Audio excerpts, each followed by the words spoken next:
Hey, hello, friends, and I hope you are doing good and doing great. And this will be a serious video, and I will be talking from my own personal experience.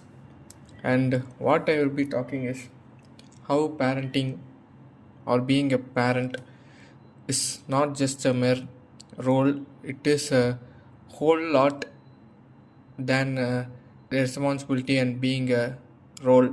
Because when you realize the most time you spend with when you realize that most of your time you spend in childhood will be 95 percentage or 65 to 90 percentage you will be at your parents house or home with your parents, and most probably in vacations you will go to relatives house, etc.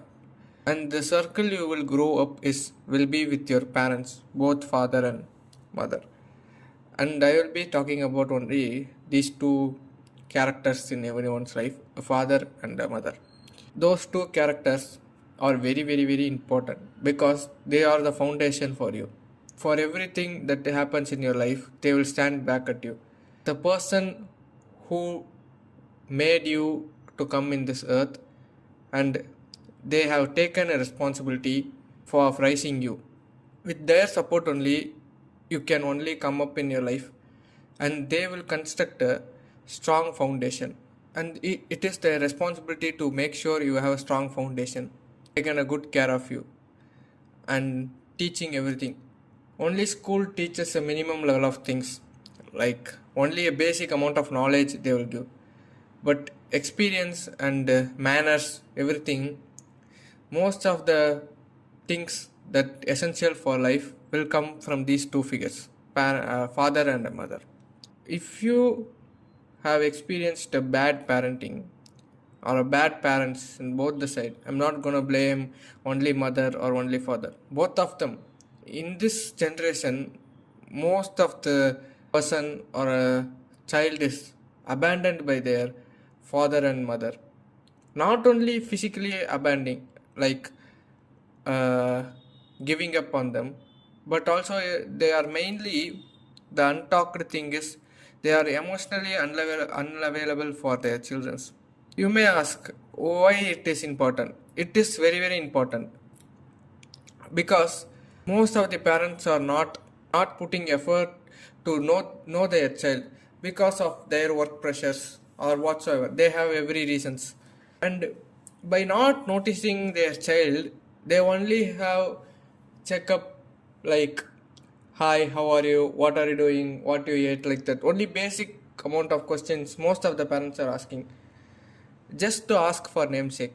And no one, sorry, not no one, most of the person will, people are not ready to know about their children, speaking about how was your day, knowing what they are doing in their school or knowing their friends. They are taking very little efforts to know their children. Of course they are working for their children only, but if you all working too much and concentrating on outside factors, the child will be very lonely, and he will not able to have a good relationship with their father and mother. And the next thing about is, when both of the parents are not available to a child, he will not have a good foundation, as I said. And in this society, he or she will only learn things by experiencing in a hard way, because they have no one to guide. Parents are to guide and instruct and construct both the things in your life, how to do this, help you and assist. They are the most important factor, the primary person who will come into your life and make your decision or advise you good and bad, do's and don'ts. Everything is those two figures. If they are absent in life, what will happen to the children? As I said, they will experience everything in a hard way, and the relationship to be taken care of or the feeling to be taken care of, they will never feel that kind of feeling. No one will ever ask what they are doing in life.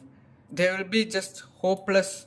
And this issue is most happening thing, that abandoning their children's with the dispute with those two figures. Like a fight between a father and mother will cause a divorce, and no one will think about what will happen to the child. He has to be taken care of because he is your responsibility. It may be very big problem or small problem or whatever. In the end of the day, you have a child to take care of.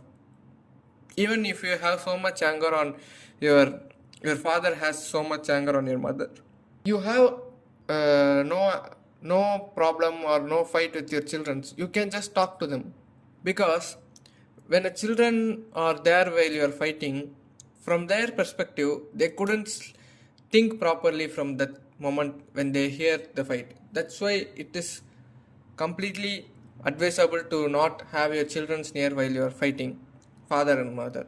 So they will have an emotional trauma at a very young age, and they will think in a different situations, and they couldn't concentrate properly.